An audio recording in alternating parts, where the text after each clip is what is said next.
Welcome to Dad Bods, Crab Cakes, and Sports, where husky middle-aged men share insights on the latest Baltimore sports news. From the bank to the yard and beyond, we're breaking down the Ravens, Orioles, Terps, conjoined twins, and Mike's 401k, and more. Baltimore's best sports podcast starts now. Mike and John, welcome. How are you two this evening? Very fine, very fine. I'm wonderful. I'm wonderful. On location from Fenwick Island, Delaware, getting ready for a little beach vacation. Oh, fabulous. When did you arrive, Mike? We got here today about I don't know, midday, like 3:00. The traffic wasn't bad. 95 sucks no matter where you are, probably even in Florida down there. But besides that, made pretty good time. We listened. I got the kids I found a podcast. Now that I'm all into podcasts, I found one that was like family road trip trivia. So I put that on and just picked some different categories, and we just did trivia because my kids are always like, "Dad, ask me some questions. Dad, ask me some questions." And so I was like, "All right, I'm tired of trying to come up with questions." So thank God for the internet that tells me that there was a podcast that did that, and so we did that. Listened to a book on tape for a little while, and we were here. So pretty easy drive.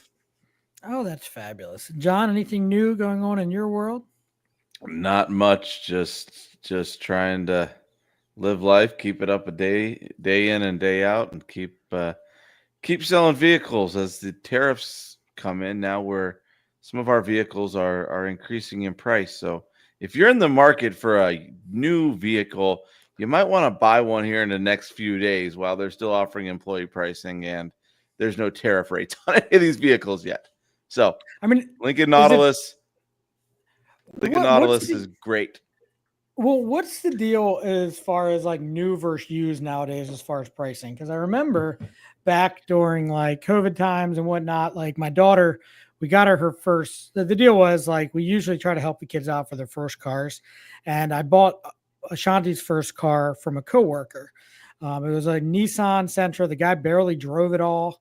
It had like 5,000 or 5,000. It had like 50,000 miles on it. I bought it from him for like $5,000. It was a good deal. And he, was a very young guy working sales, making way too much money. So he ended up buying a Mercedes. He actually was drunk at a bar one night and put a down payment on a Tesla. And then he couldn't get customer service to get back to him. So he canceled the transaction and got his money back. But this guy was freaking nut. But anyway, I regress back to my point. So I remember, Ashanti, like to no fault of her own, was sitting at a light and some girl was on her cell phone, ran right through the stoplight, slammed into her and totaled her vehicle. So we had to go make the decision of getting her a new car compared to a used car. And at the time, again, around COVID times, the used cars were astronomical. So where are we right now as far as that goes? It just depends on what you're willing to purchase. I mean, like if you're willing to purchase something, like over 100,000 miles in a used car, you're gonna get it somewhere in the mid-teens to 20s. But if you're looking for something like certified pre-owned, you're so close to the price of a new car that the interest, if you're financing, the interest rate and things don't make that big of a difference anymore. Because it's not terribly far off. And once you're driving somebody else's problem, lemon laws don't apply to used cars; they only apply to the first owner to the new car. And sometimes it's just better to bite the bullet and buy a new one. Damn, that's crazy. Yeah. It is 100,000-mile vehicles in the teens. You're out of your damn mind. Well, you can't buy a Toyota minivan. When I had to buy a minivan a couple months back, you couldn't find a Toyota with under 100,000 for under like $25,000. The Toyota's just, oh my goodness. So should outrageous. I sell my F-150 at 95,000 miles? You should, Mike. You should look at a F-150 Lightning. They're offering like $20,000 off the sticker on those. They're amazing to drive. I don't want your hybrids, John. I don't want your electricity. That's fully electric, Mike. It has unlimited torque, man. It's the greatest. It is so much fun to drive. Plus, you can drive. Plus this On I-95, you don't have to have your hands on the steering wheel. It'll change lanes for you. It'll stop. Sounds It'll unsafe. go. It'll do everything. That sounds stupid. It's perfect for Oh. John and his AI lifestyle. Let me tell you. Look, dude, anything that I have to, no, absolutely freaking not. I am not relying 100% on electricity. You're out of your darn mind. Like, that's crazy. Like, I'll take the oil and the gas. You guys ever watch that show? It was one of the, by the, who's it? Taylor Sheridan that does, does the cowboy one. I can't remember the name of. Oh, Yellowstone. He also did one called Landman with Billy Bob Thornton, and he's a general manager of an oil company. So I wasn't sure of this stat that he spit off, so I actually looked it up. And he was saying that if the United States decided to go away from oil and away from gas and did everything electric powered, it would take us 150 years to get caught up, to even be ready to do it. So we are nowhere near prepared because we've put all of our stuff into and all of our resources into oil and gas. So that ain't happening anytime soon, Jonathan. Let me tell you, that's stupid. Yeah. Mike, don't do it. John's all charged up about it. You know what I mean? So I want to stay away from all that. Hey, so I having a few problems with the truck. That's why I was asking that. I was driving down to Columbia. We did a escape room. You guys ever done escape rooms? Yeah. Yeah. So the whole premise of an escape room is they lock you in. They don't really lock you in. They fake lock you in. Try to solve some clues. So I was trying to surprise Julie for her birthday that just passed, and she didn't know we were doing it. Whatever. I cannot surprise my wife to save my life. Like I told her we were going to a birthday party for a friend of mine in Columbia, and she, like 2 days beforehand, and she went along with it. She grabs me by the face and she goes, "What are we really doing on Saturday night?" I'm like, "How do you?" She should be like an FBI agent. But anyway, we ended up going to this really cool jazz, and it was kind of like a speakeasy down in Columbia. It was like it's called 18th and 21st. It was super cool. So they had like live jazz music, some really cool cocktails, that kind of stuff. And we did the escape room thing. She didn't know her brother was going to be there and her sister-in-law. So it was a lot of fun, but I just don't understand. She's just like, "You're too honest all the time. I could just know when you're trying to pull something over on me." I'm like, I got to stop trying. Or you just have to lie more, Mike. I mean, Yeah. one or the other. Yeah. I mean, you choose your route in life, Mike. I got to get better at lying or stop. Well, I thought you were telling us a story about your truck. Like, what's wrong? The truck. Yeah, the truck. Yeah. The truck problem is so there's a pressure release valve on the Ford F-150s that isn't working. It's like pretty defective on those models, and so they replaced the oil pan because it was backflowing, and because the oil was leaking, my oil levels were low, and so then the same problem was happening about 2-3 weeks later. So I took it back into the shop, and they were like, "Well, they talked about the pressure release valve, and they said they have new oil pans that are made of plastic or something, and whatever the material is, there's a different material." I'm like, "I'm not getting another $1,000 oil pan," because remember I told you guys last time they had to move the engine to put the oil pan in. So I'm like, I'll just wait it out and see. And then like they were seeing if the part was available, and they forgot to get back to me. And life happens. I forgot to get back to it. I'm like, something's going on. There's just when I put my air conditioner on in the car, like high, like in max, it starts to like smoke on the back right side of my vehicle. So I'm like, oh, that's not good. So I just turned it down to 2, and we were fine. We just drove down the road. We were good. We just pretend like nothing's there. That's great. That's right. Nothing was on fire. Everything's good. What's that noise? Nothing. Turn the radio up. We're good. It's fine. Oh my gosh. I'll tell you though, like so I have a pickup truck as well, but mine's a Nissan. So I have a Nissan Titan. It's a 19. Wow. It's a 2010, and it has, you make that face, John, 198,000 miles and not a problem with it. Okay. Nothing. And I knock on wood, but I don't buy American vehicles. No offense to anyone else. I personally do not buy American cars. I would consider buying an American truck. However, Mike is not the first person to tell me that they have had issues with their truck, except my brother had nightmares with his F-350. So I steer clear of that. And I'm actually looking, I'm in the market for either a Toyota Land Cruiser or a Toyota 4Runner. And I'm kind of leaning towards the 4Runner, but I don't need one for the next, hopefully, till this thing blows up. So as far as driving something until it dies, Mike, or whatever, I mean, pickups should last a long time. I mean, they could. So Well, I have faith. That's my hope, because I paid it off like about 6 months ago, and I would like to live payment free here for a few more years. So I think I'm going to head down that road. I have heard, though, that the pickups lose their value significantly after 100,000 miles.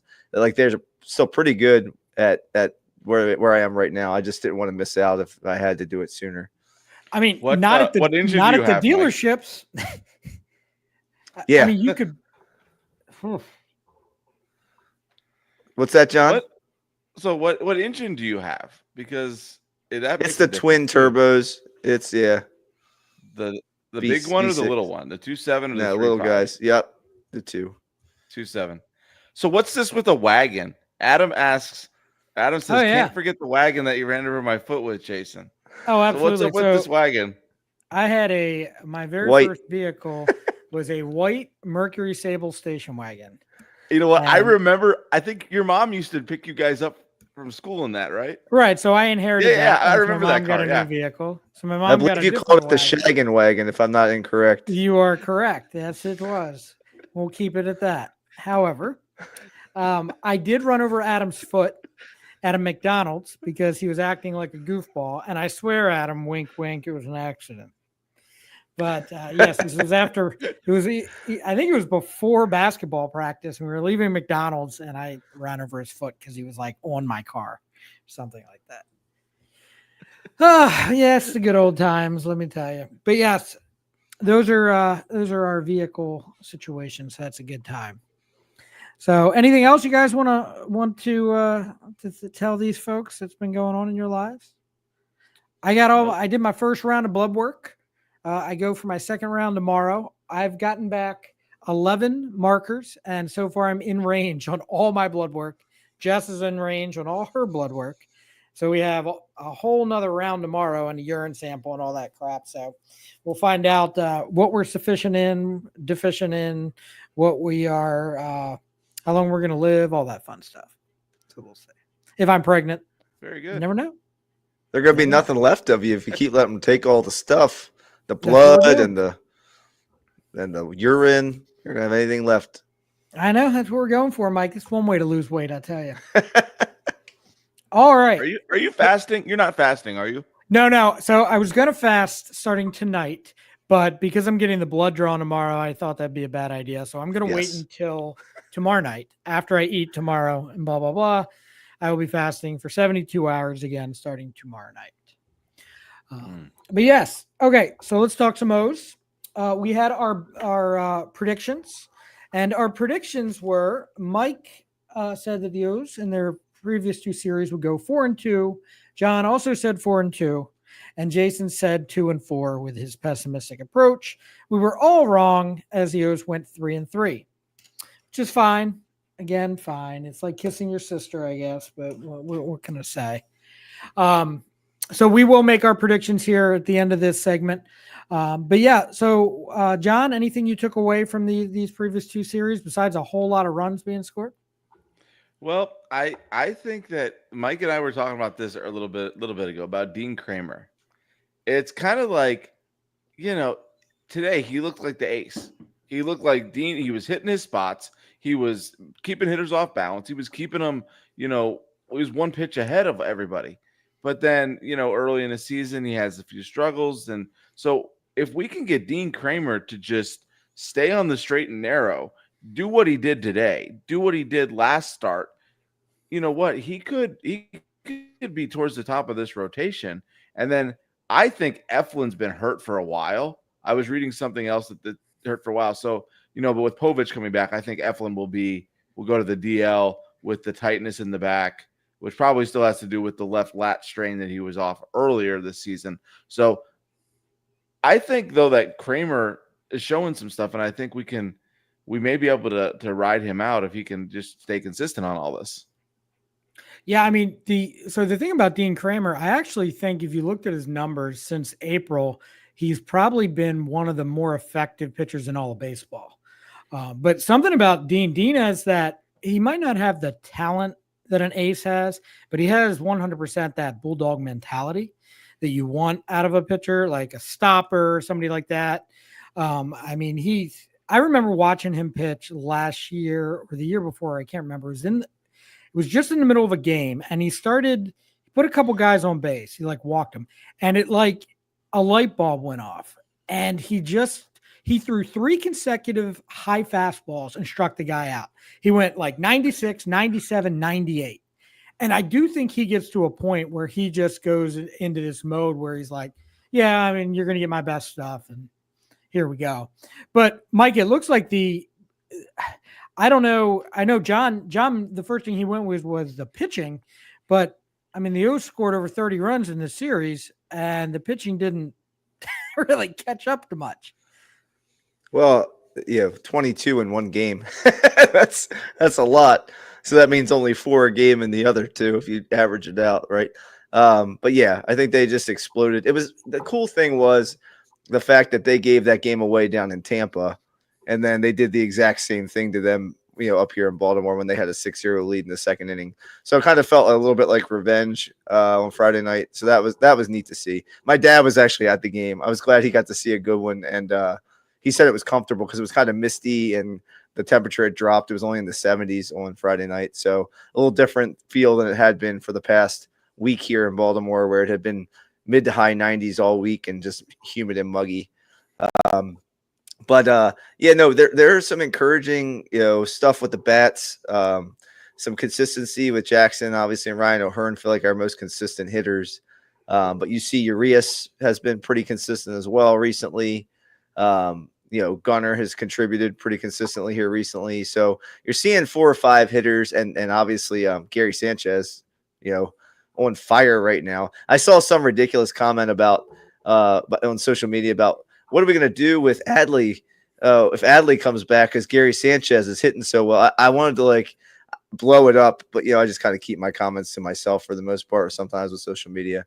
But it's nice that he is hitting well because we know what his defensive liabilities are. We've detailed that in our last episode. But just to get back to Kramer, and John and I were talking, he's the only real part of that Manny Machado trade that came to fruition in any way. I mean, Zach Pop had a little bit of flash.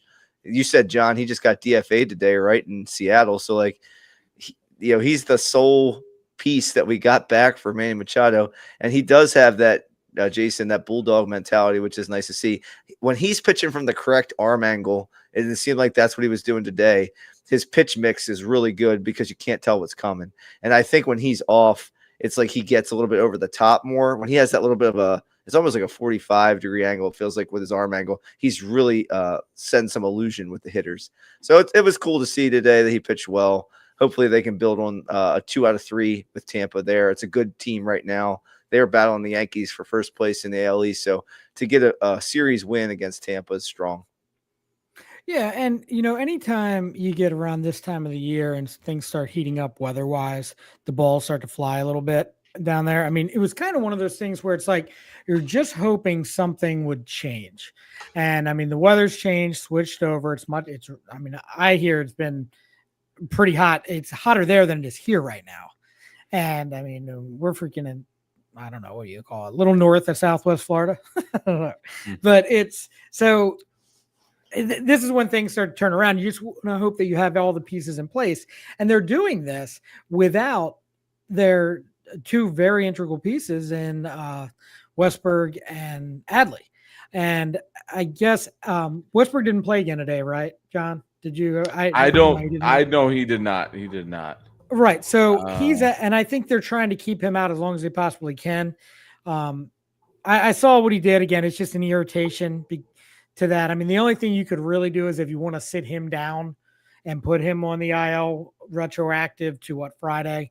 I guess they could do it for the next 6-7 days, or they could just throw him back out there and see what happens sporadically.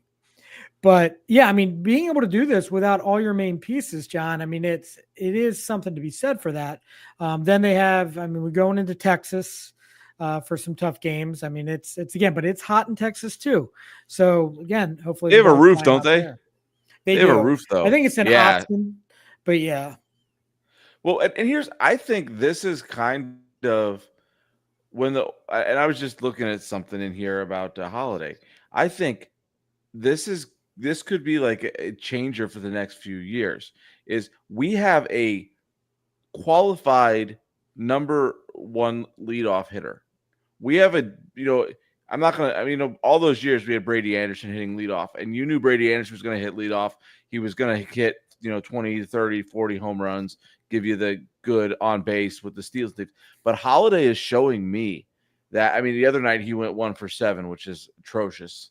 But he's getting on base. He's doing the things that a leadoff hitter needs to do, and I think, okay, let's start building our offense from that point. If we know that we can trust him at the top of the order, then again, we'll go with this Elias thing.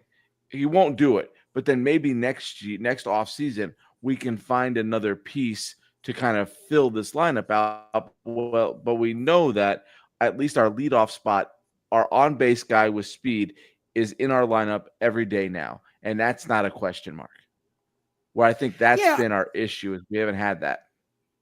I mean, you can't really say that Elias isn't going to do it because if he doesn't do it, I mean, he's got 1 foot out the door.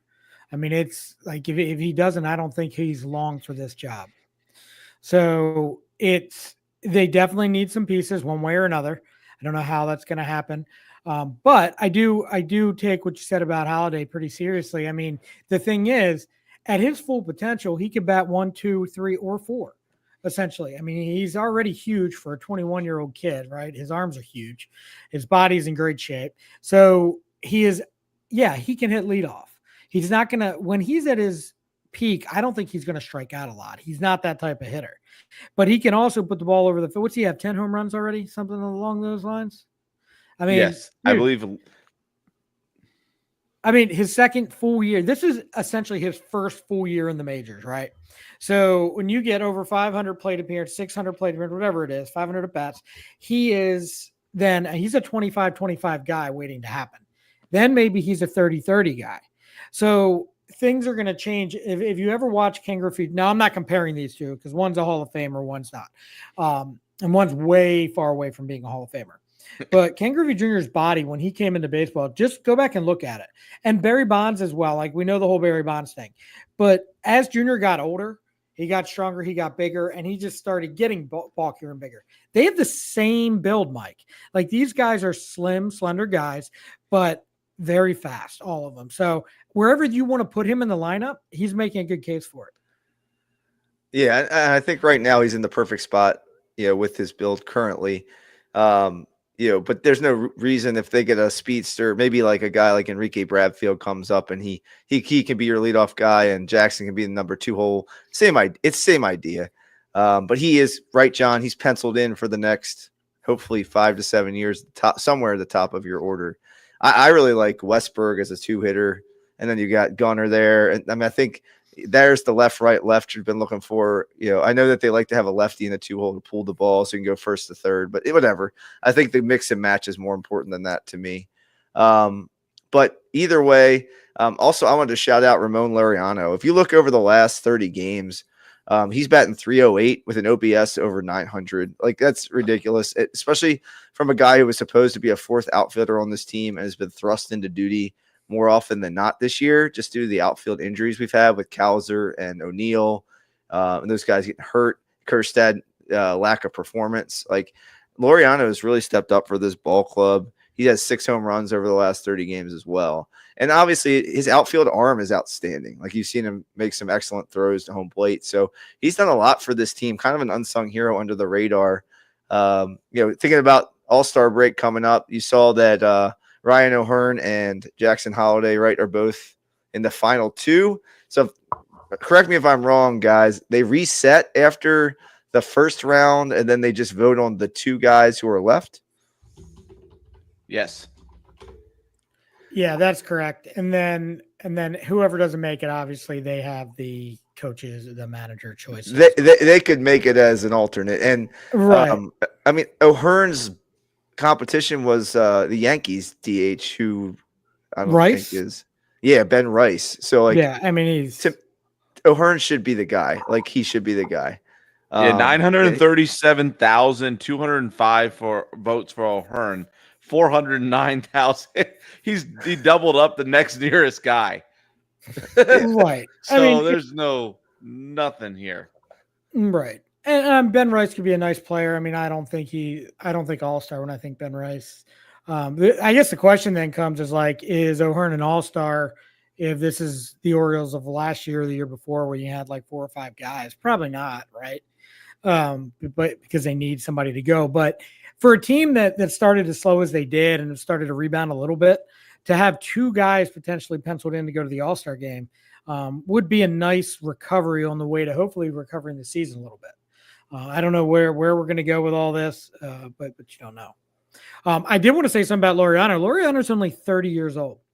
And it's I mean, dude, I know he seems like he's been around for a long time. I believe he's Cuban.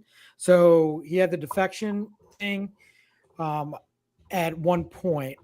And he's Dominican. He's Dominican. I'm sorry. Yeah. Dominican. I was thinking of Cespedes. Cespedes, yes. And but he might just be coming into this point of his career where he's like, okay, I'm now figuring this out, like kind of a late bloomer type situation, almost like a Nelson Cruz situation. Yeah. But I don't know for sure.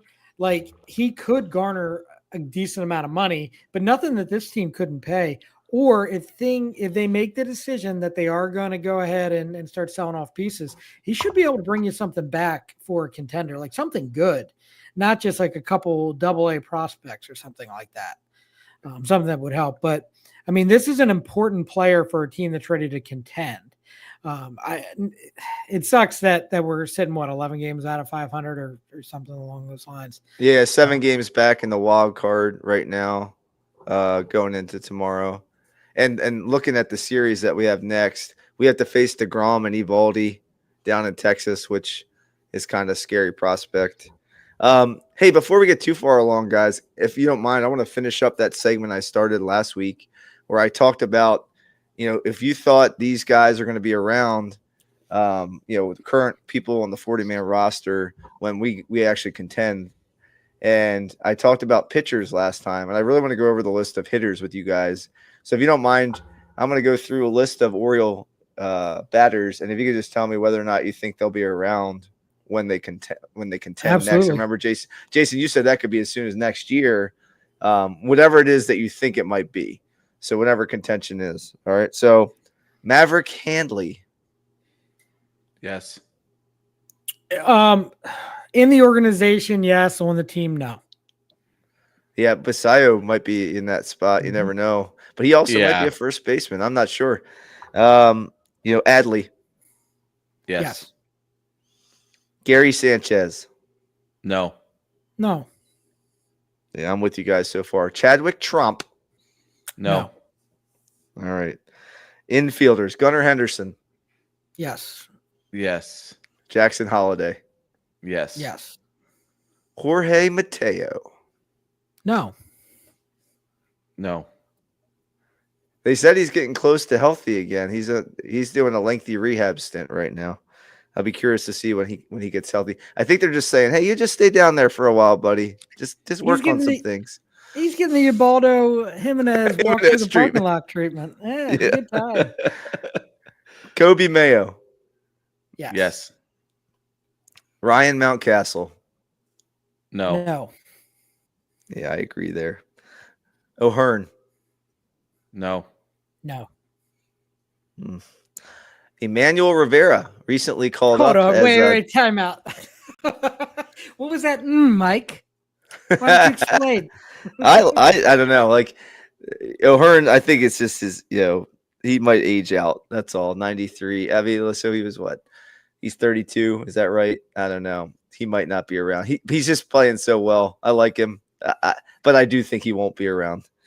Emmanuel Rivera recently called up. Carlson DFA'd. What do you think about Rivera? No. He'll be in the organization, I think, in some way, shape, or form. But on the big Or league, Carlson had options. He actually just went down to the minors, I think. Yeah. Jason, what do you think of Rivera? No.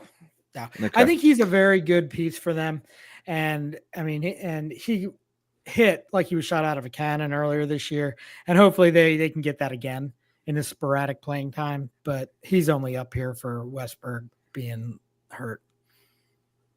Ramon Urias. Yes. No.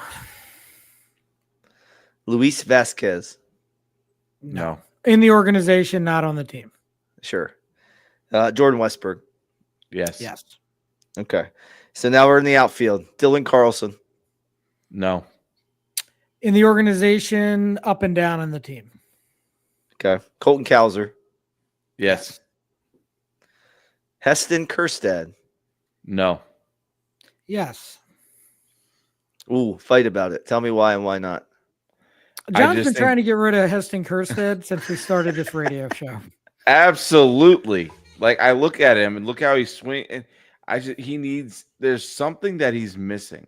There's something in the way that he's the ball is what he's missing. Well, yes, of course, but like there's something in his mechanics. And I've watched at bats of his like on YouTube and stuff, trying to figure out what is it with his swing that's causing him these problems. A little bit of the elbow dropping and things, but he's just like we always talk about. He's got to figure out how to get the baseball in the air because he's not like a slap. He's not a slap hitter who can just hit the ball on the ground and run like hell, and then he'll be on first base like an Ichiro type guy. He's not that type of player. But I don't think we can keep him around because we got too many other things that we got to fill. Well, this is a perfect example, I think, of one of the first things the Orioles did to try to prove that they were smarter than everybody else by getting a guy who had horrible mechanics that nobody else seemed to really see. And they knew that his swing was not there, but they were pompous enough in my mind to think that they could fix it. And they might have at the AAA level. But it's not carrying over to the major league level just yet. Do I think it can be fixed? Absolutely. So it's just a matter of how patient they're going to be. He's the number 2 overall pick. They're not going to send him off until they have to. And they'll bury him in AAA if they have to for a while. But the thing is, it's like you don't want to say, oh, we're going to trade him because unless there's another team out there that thinks they can fix him, they're not going to get anything for him. Well, and here's the thing we always talk about too is that the major league major league pitchers find those holes in your bat, where at the AAA level they don't. So that's going to be like Holiday last year. They found it. Now Holiday's fixed it and got it fixed up. But will Kjerstad be able to do those things? I don't think so. Well, he doesn't have a place defensively. That's part of the problem with Kjerstad, right? Like so. If he's going to be a part of this team in the future, I would think it would have to be as a DH / maybe a first baseman or outfielder, fourth outfielder. So I don't know that defensively he's going to really contribute. So unless he figures something out with the hit tool, power hitting wise, power hitting was supposed to be his thing. So like I could maybe see, how Chris Davis struggled in Texas and then, he found something in his swing. There's nothing to say that couldn't happen with Kjerstad. I could see that happening with him. But that's what you're leaning on. There's not a lot of depth in his tool set, if that makes sense. Yeah. Well, here's the thing. Well, I would say this real quick, Jason. I'm sorry to interrupt you. But if Mullins is gone, I know Mullins is probably the next guy on your list, but if Mullins is gone next year, then there is a spot for him in left field. If Mullins is gone, there is a spot. Oh, I hope not. Like, I hope that they go out and they sign someone, someone that can do it. Like maybe they choose. Look, I mean, honestly, if you're asking me right now, Laureano or if they have to decide between Laureano and Kjerstad, you're going Laureano. And I'm rolling with a 30-year-old for a while. Well, but he's the next guy on my list, Jason Laureano. Well, there you go. Well, so Kjerstad is playing every day in the outfield in Norfolk. John, can you pull up what his minor league numbers are so far this year? I don't know. I'm just curious to what his minor league hitting numbers are.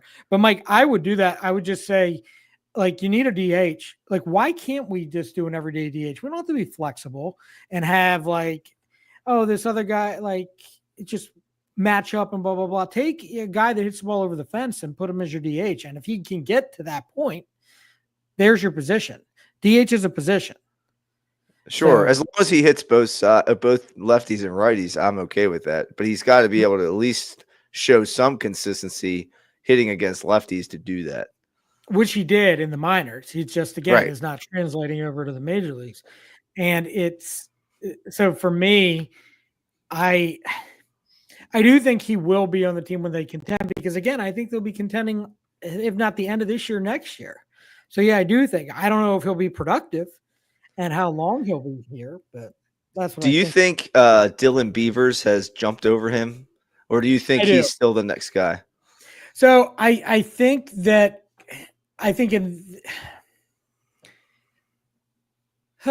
good question. I don't know if he's jumped over him. He might have in like popularity as people like wanting him to jump over him, but the people I respect have said that they still think Kjerstad is ahead of him. But I think it's only because he's had major league experience. I mean, Beavers is supposed to be pretty good. He just wasn't the pedigree of a Kjerstad. Like he wasn't a high draft pick like that. But that happens. Like there's some players that just weren't high draft picks. Like wasn't Mike Trout at the end of the first round? Like, come on, guys. Like Gunnar Henderson was in a compensation like between first and second. Like it happens. Piazza was in the 100 and some round or whatever it was. Piazza was the last pick, wasn't he? No, I he wasn't the thought- last pick. I thought it was like 150th round. It was a favor for his father. Yeah, Tommy Lasorda was friends with his dad. Right. Yeah, So, with I mean, Piazza's dad. Oh, I got the stats for Kjerstad too. when you're since he's ready, been Jason. sent down, what are his stats? Well, I have his season stats. So he has a negative 1.4 WAR, wins above replacement. At AAA, he's hitting a $192. Are you He sure? has done it. I think that's what this is saying. Hang on. Because that sounds like his major league numbers. Maybe both of them. Maybe both. Okay. Yeah, no, AAA. He's hitting a $192, 240 on base percentage, 327 slugging, 567 OPS in 156 AAA at bats. Career numbers: 218 average, 284 on base percentage, 365 slugging, 649 OPS, negative 1.4 wins above replacement. That's not a number 2 pick. Ouch. So, Well- Ramon Laureano, do you guys think Yeah. he will be with the team next year and when they contend, Jason? I don't, unfortunately, because I think they're gonna trade him this year. John? I think he will be. I think they're going to hang on to him because that outfield defense is something that they need. Okay, 2 left. Cedric Mullins. No. No. Trade. Yeah. Trade or not sign back. One of the other two. I don't think they're signing him. Well, Mullins, I could see them doing the November surprise. You know, Okay. I'm sorry. What so far this year is telling you that Cedric Mullen deserves a starting spot on this team if they're ready to contend? Because I'm not convinced. Why? Because the April. guy can play defense? Right. April. Yeah. I don't know. I And the think last guy is defense- I think Tyler defensive O'Neill. end can do it. Oh, yeah. Hold on. You both can't talk at the same time, John. What are you That saying? gummit, John. I'm trying to finish this list. There's only one guy left. Tyler O'Neill. No. Yes. Jason, why no? I don't. Well, I mean, if he doesn't get on the field and they can get out of the contract one way or another, then they're going to get out of the contract one way or another. So unless if he turns it around, and even when I say turns it around, if he bats 250 with 15 home runs the second half of the season, I think they consider bringing him back. Or he opts into the contract and they can't get out of it. But I do think that he's one of the guys they look to trade and just take it on the chin and get out from underneath that contract so that they don't have to have him opt in. John? At least that's my theory. I think they'll just hang on to him just because of the contract and because they're again, Elias is the smartest guy in the building, and I think they can change something in him. But I mean, I said when they signed him, he has an injury history. He's going to end up missing half the games that he would potentially be available for. So I think they'll probably hang on to him, but just but I could very well see what you're saying, Jason, and them figuring out how to just get rid of him and realizing this was a bad signing. I mean, the thing is, like, we can go over this list and we can do all of this, but like, if we don't bring back these guys, and I mean, there's not a lot of guys in the minors that are ready to come up bat wise. Like Dylan Beavers isn't ready to come up right now. And I mean, the only guy that I think that is in the minors right now that would say they compete next year, that will be a top-notch performer potentially, is Samuel Basayo. I don't think there's anybody else that's ready to do that. So that means that they're either bringing back guys that are currently on the roster or they're going out and getting guys. And I'm looking at that list right now. I mean, Kyle Tucker, Kyle Schwarber, Cody Bellinger, that's just the outfield. Luis Robert. I mean, is anybody that you think is a possibility, like, jumping up and down for you? Because like Connor from Locked On Orioles thinks Kyle Tucker is going to be a Yankee. Kyle Schwarber, I'm sure Philly's going to try to sign him back. You tell me. I mean, and then Bo Bichette, you have a shortstop. I would try to find room for him if you can, because he can hit the ball. Alex Bregman. Bring in Alex Bregman. Right. So I mean, look, I'm not convinced that all these guys are going to stay healthy anyway. I think you can find room for them. I mean, Westberg's a great defender. Bregman's a Gold Glover. I'm sure you guys could figure it out. I mean, I think if they really wanted to, Jackson Holliday can play the outfield. Jordan Westberg could learn how to play the outfield. They want to get creative with it. But I don't know. We can't just sit here and say they're not going to bring all these guys back, because something's got to give. And I don't think Carlson's a full-time starter yet, but I think he's a great bench player potentially. Problem is all these guys are getting exposed because they're playing much more than they need to be playing. Right. So we'll have to wait. Well, the other thing is, even if you want to trade all these guys, you have to find their match. And sometimes in the trade deadline, you might want to get rid of a guy and you just can't match up. And so you just don't pull the trigger just to pull the trigger. You know, it has to be something that makes sense for both ball clubs. And if it doesn't, then you don't do it. I know Elias made some comments in the media the other day saying, you know, this is the period in time where we're still trying to win this year and try to figure out what's going on this year.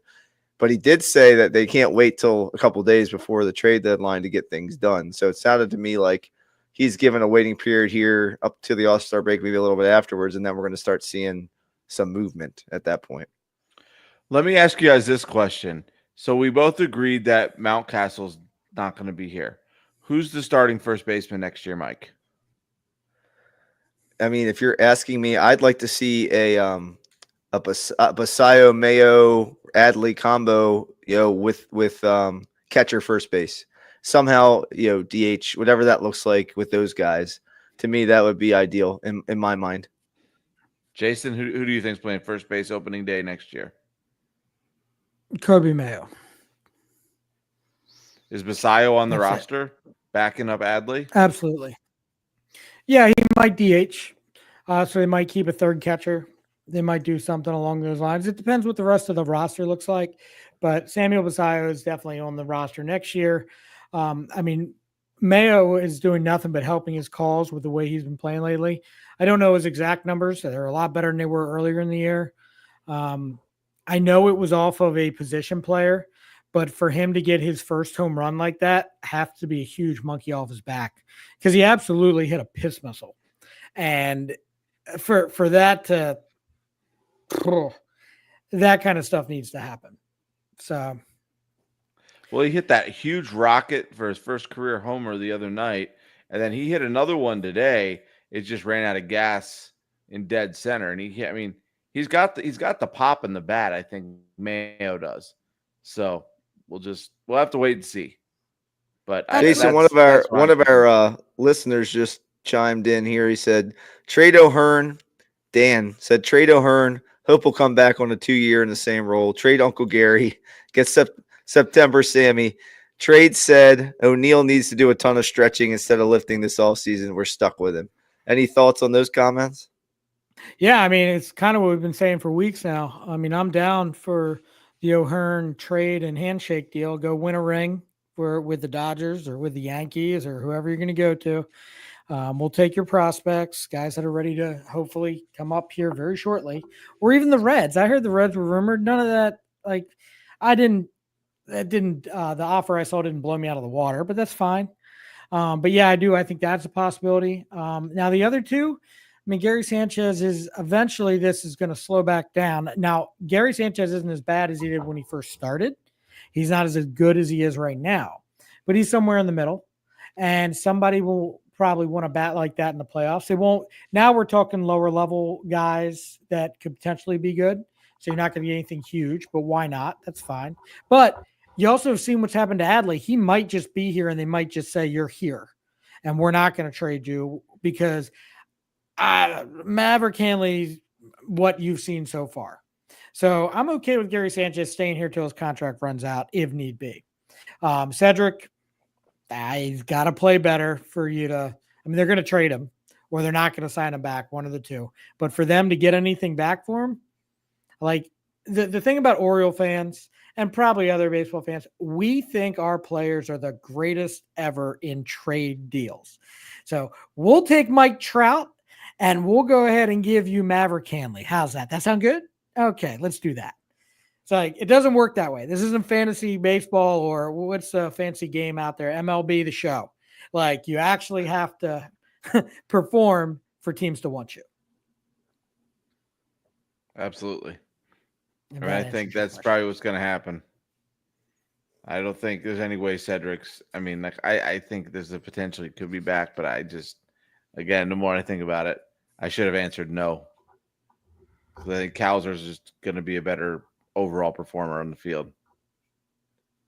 Yeah, and I see Dan followed up with saying that Cedric, Mullins, and Eflin and Shigano is like they're every game they play, they're losing value. Guys, you still need players on the field here. Shigano's not going anywhere anytime soon unless they get blown away with an offer. And I don't necessarily think he's losing value. I just think there's some things mechanically that he's trying to work through. The guys have been doing it long enough. So they if they get the right trade offer, they'll go ahead and do it. As far Eflin's hurt now, so I don't know what that means. Real quick with Cedric, like I know what you're saying about he needs to hit better, but there's a lot of things that Cedric Mullins does for a team that may not even be the hit tool. Like, you know what I mean? He'll steal bases if he's on base. He will play great outfield defense. A lot of the teams that are contending don't even need a center fielder. They're looking for him to play in a corner somewhere, which is a great upgrade for them in that role. So I kind of disagree with you a little, Jason. I don't think he needs to come out and perform super well to get something of value for him. Now, obviously, if you want to get something of great value for him, it would be great if he went out and hit 400 in the month of July. But I don't know that that's happening. So, but I think he has such a track record with his career of who he is. He's a very streaky player. When he gets hot, he can carry the team. And he could do that in October for a team. You could see it, right? So I think teams know what they're getting in Mullins. They're getting a solid player who's going to post, a leader in the clubhouse, someone who's going to play good defense, run the bases well. Obviously, you got to get on base to steal bases, but he can do that. But I think they know what they're getting at that point. But when teams know that you're basically not signing a guy back, like there's no, I'm pretty sure that the Orioles aren't fooling anybody here. They have probably decided to move on. It's like one of the biggest kept secrets, right? And what are they going to give them? You know, is it going to be any? I'm not saying they can't get something back. They certainly can, but I don't know if they're going to get what we all would want back. Remember how I said Mick Abel in Philadelphia? That ain't happening like at this point now. So I don't know. It's now we're looking again at prospects and prospects that could help them possibly down the road, but not right away. And we're only a year out is what we're hoping for. Well, and I think That's Cedric was more of a standalone deal, like in that, like you were saying previously. But I think if you can package Cedric with somebody else, I think then you might be able to get something that is of real value for this team who wants to contend next year. Because if you package Cedric with O'Hearn or with a Liriano or with Eflin or Sagano, if they turn it around or something like that, now you're talking a decent return on an investment. But I don't think, like you said, he will bring back by himself what he would have earlier this year. Well, the only problem with packaging, so say you have 3 top trade chips. You have O'Hearn, you have Cedric, and you have, let's say, Eflin's healthy, right? You don't want to package them together because you want as much as you can get back from these guys. I mean, unless you're getting a team's number 1 overall prospect, you're not packaging them all together. You're packaging, you're sending one to get multiples. You're sending another to get a couple guys. Or, because none of these guys by themselves are getting a top prospect in the organization, like a top 3 or 4 guy. So if you package them together, you might be able to get higher on that list. What you're getting is multiples back. That's usually what happens. I don't think they need that. I don't think they want the multiples right now because they're in a place where they want to contend next year. They don't need 4 or 5 single A prospects. I get what you're saying as far as like they might not get quite as much value back, but they need Abel. That's who they need, that guy. So like if they can get that guy and put 2 of those guys together, I don't think you don't think Eflin's a stud. I don't think Mullins is a stud, but they're mid-tier, good average baseball players together. I wouldn't mind. I know I kind of get what you're saying, but I don't think I mind putting them together to get the guy we want. If that would get the guy we want, I would do it. Right. And again, it has to be in the right situation where that other player isn't going to be locked in to this other team's postseason success. So if Mick Abel is the number 4 starter on the Phillies in the playoffs, I'm not so sure they'll be ready to do that because he's definitely one of their top pitchers of the future. He's not their top guy, but he is one of their top guys, at least hopefully for them. Okay. Well, like you said, guys, we can talk about the Orioles for hours because there's so much going on in dysfunction. But I think it's about time to move on to our next segment, Jason. Yeah. So I did just want to mention briefly that we did lose 2 legends in their respective sports this week, actually today, and I believe yesterday, the day before. Dwayne Lucas, the trainer for horse racing. He's trained a ton of Kentucky Derby winners, Preakness winners, Belmont winners, etc. over the years. He passed away from a staph infection at the age of 89. And then Dave Parker, the Cobra, Dave Parker passed away, which is really sad because I believe he was being inducted into the Hall of Fame this summer. Yes, which was way overdue. Stupid baseball writers, you bunch of pompous assholes. Sorry, but you are. And like guys like this that like ruled the 70s and 80s in baseball. I mean, his numbers aren't crazy if you look at them, but like huge reason why the Pirates beat the Orioles in the 79 World Series and so on. 300 plus home runs, 2,700 base hits, played for the Pirates. I believe he actually hung on with the Blue Jays as well. He was on that 91 team that lost in the ALCS to the Twins. But yeah, I mean, Mike, I know he was a little before us as far as following baseball like we do now. But yeah, Dave Parker, to me, was always one of those larger than life type guys. Yeah, and I remember him more from like that Blue Jays team that lost to Minnesota in the ALCS. But like you have 2,700 hits in Major League Baseball, you're a pretty good baseball player. And I'm pretty sure he's a guy that if I was an opposing starting pitcher, I would definitely be on alert in that part of the lineup. So like he was a stud back in the day. So I remember having his baseball card. I remember that kind of stuff, but I didn't get to see a ton of Dave Parker. Yeah. And John, I don't know. I mean, you're a little younger than Mike and I. But Yeah, I know he was part, like I said, that We Are Family team that beat the Orioles in '79. Do you have any memories or anything as Not far as really, him? but not really. But as I look at this, he was a 7-time All-Star. He won the World Series in '79 and '89. He won the World Series with the A's in 1989.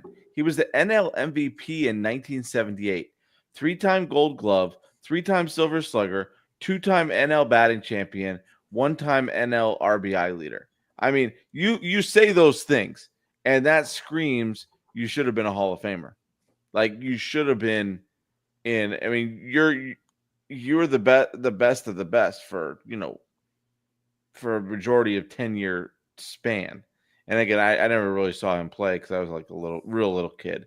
But just in looking at his stats and looking at this was long overdue for him. Yeah, I mean, he's been retired obviously since '91. It's there's no reason for him not to be in here. Um, I already told you how I felt, but I don't really know what else to say. Absolutely. Baseball Writers Association got another one. But the other gentleman that did pass away, Dwayne Lucas. I have gotten into horse racing. It's always been one of my favorite things to watch, but usually I'm guilty of only really watching the Triple Crown. Since then, I've kind of gotten into a few of the other races over the years.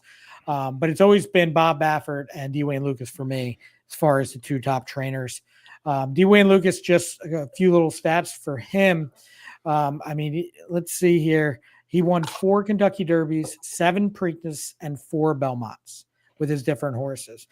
His last actually Triple Crown race victory was in 2024 with C. Segre that won at in Baltimore, Preakness.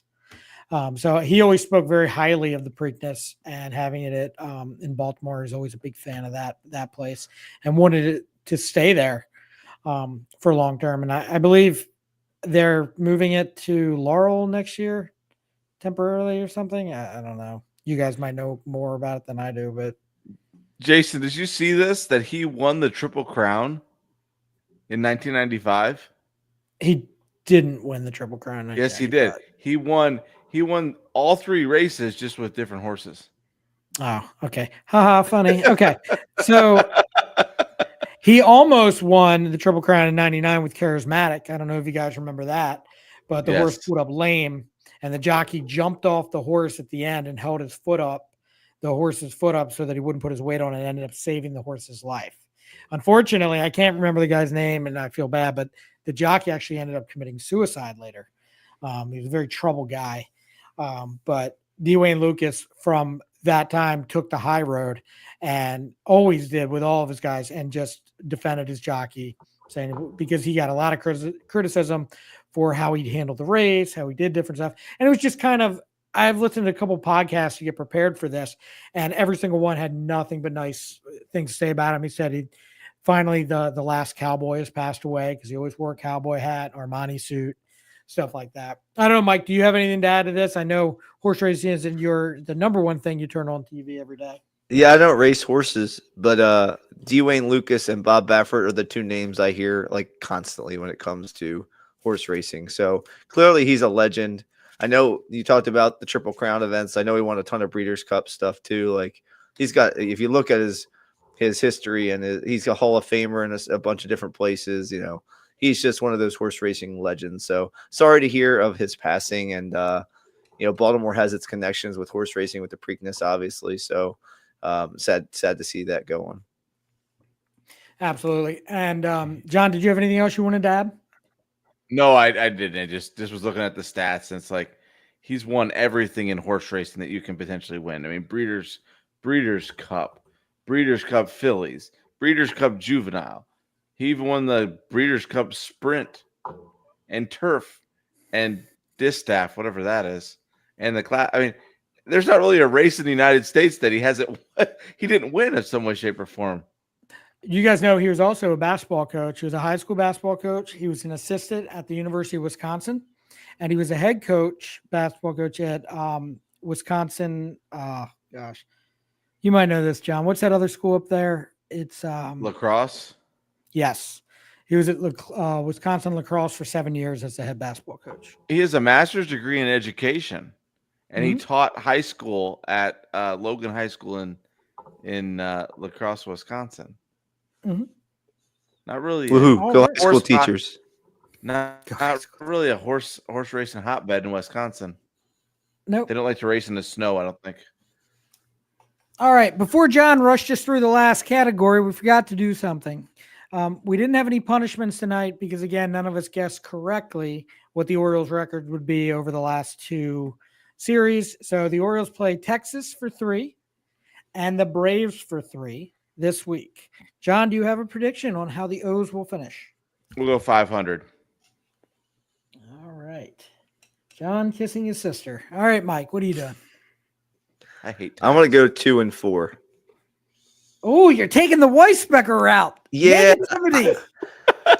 I can't. I'm like Eeyore. I can't find my tail right now. No, I think the Texas series is going to be super tough, especially with DeGrom and Evaldi, and you're going down to Texas where it's hot. It's going to be tough. And then Atlanta, they have talent.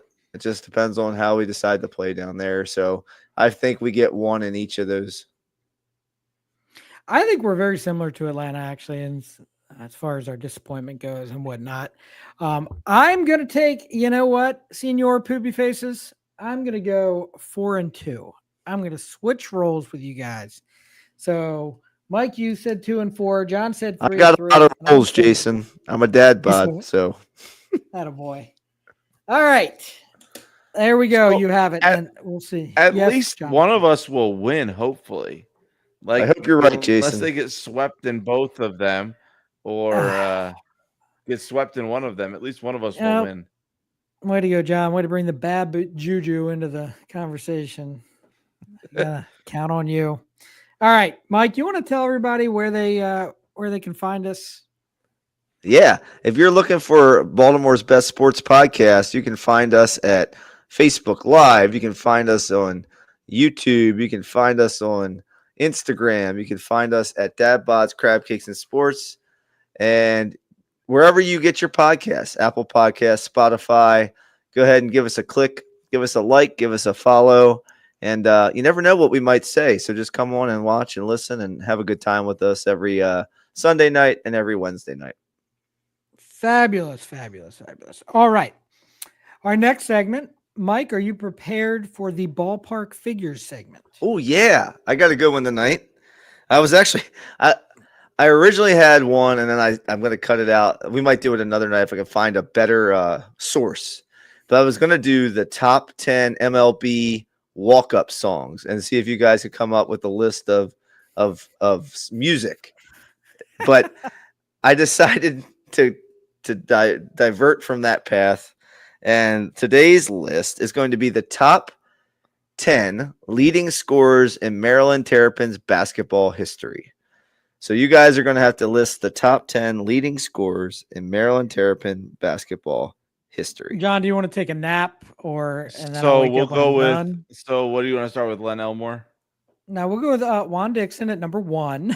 Juan Dixon is number 1. He scored 2,269 points. How do you feel about Gravis Vasquez, which I'm sure is 2 or 3, John? Would you like to go with that? Absolutely. All right. He's number 2 all time with 2,171 career points. We got to go with Len Bias. Len Bias is probably number 3. Len Bias, number 3 all time, 2,149. John, stop looking at your computer. I'm not looking. I don't trust you in any way. Is LeBron like my no? Right stop with your love for LeBron Prophet for a second. Hold on, because it's the only '90s. I love LeBron Prophet. What's wrong with LeBron Prophet? Because it's the only '90s Terp you can remember. All right, hold on. Smith. How about slow down there, sunshine? How about you said Smith? I love that. Let's go with how do you feel about Len Elmore, John? You want to go with that now? That was my first one. All right, let's do that. Len is not on the list. Oh boy, we're in top trouble. 10. We're in deep trouble. Oh man. Well, that really, because I was going to say John Lucas too, and I'm not for sure I want to do that. That's what I was going to say. It was John Lucas as well. Do you think All John right. Lucas is on the list, like 9 or 10? Uh, Just put him in the back Look. pocket for now. all right. We'll put John Lucas in the back pocket. All right. So more recent guys. Yes, there are a couple more recent guys on the list. We got to have Joe Smith. Oh, wait. See, I want to say this guy, but this is kind of unassuming. What about Mosley? Like, I know he's a 2,000 point scorer, but what is that? I don't know. I Sure. think he'd be like.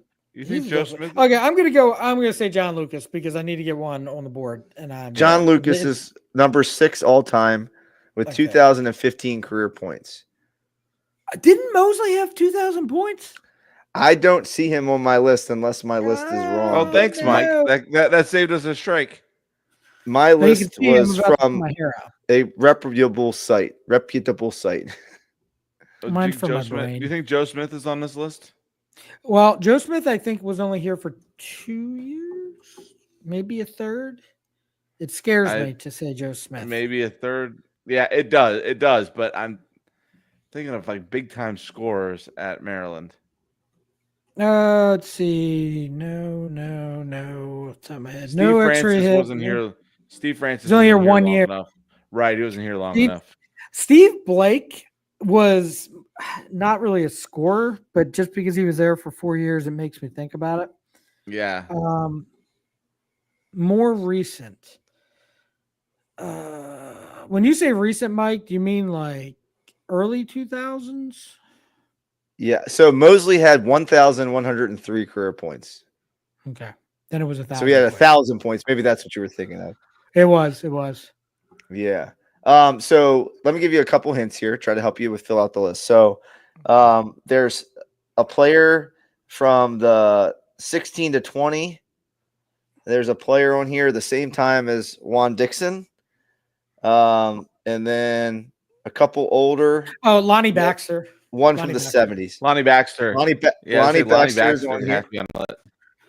He's number 8. He was 1,858 points. 16 to 20.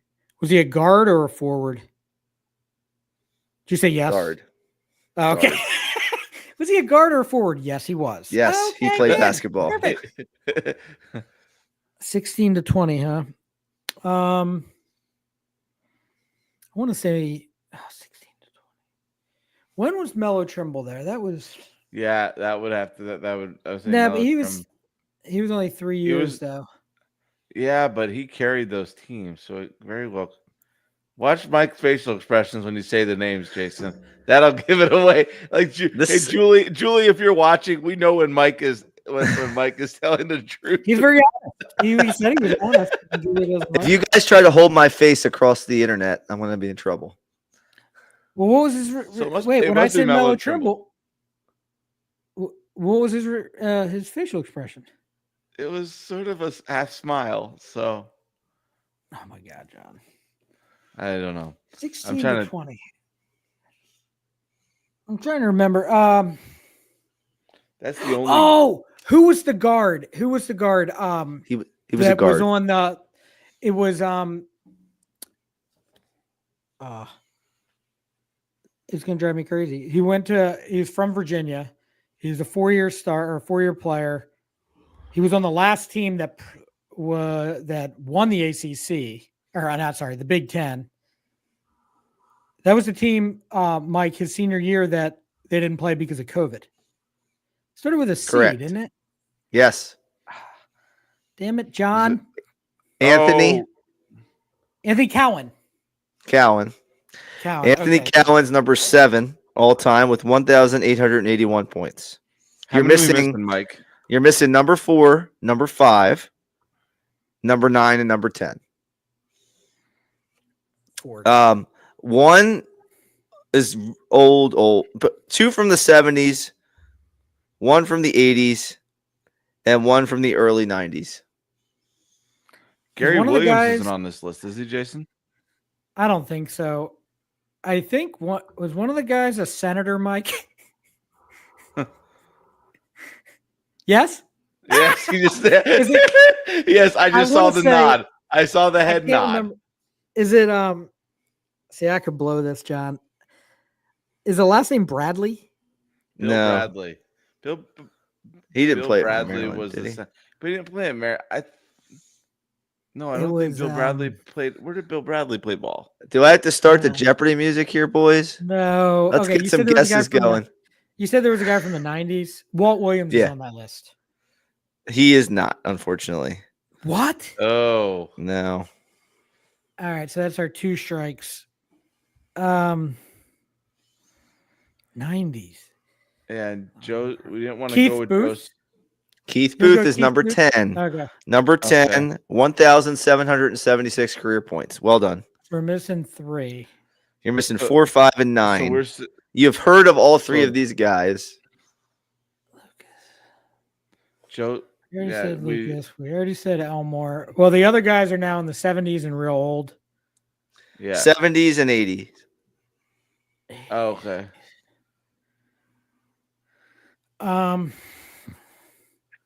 One of them played with Len Bias.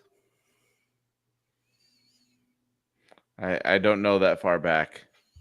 Oh, crap. My history brain doesn't go that far back from Maryland. All right, I'm giving you guys 30 seconds to at least give me a guess. Oh, Mike, Yeah. I don't know.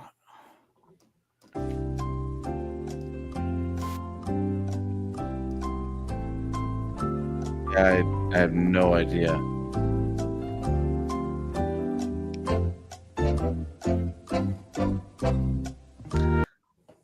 All right. So let me help you fill out the list. Actually, you have to guess something, so I give you 3 strikes first. Gary Williams. I can't remember who I think the senator was. No Gary Williams. I think you were talking about Tom McMillan.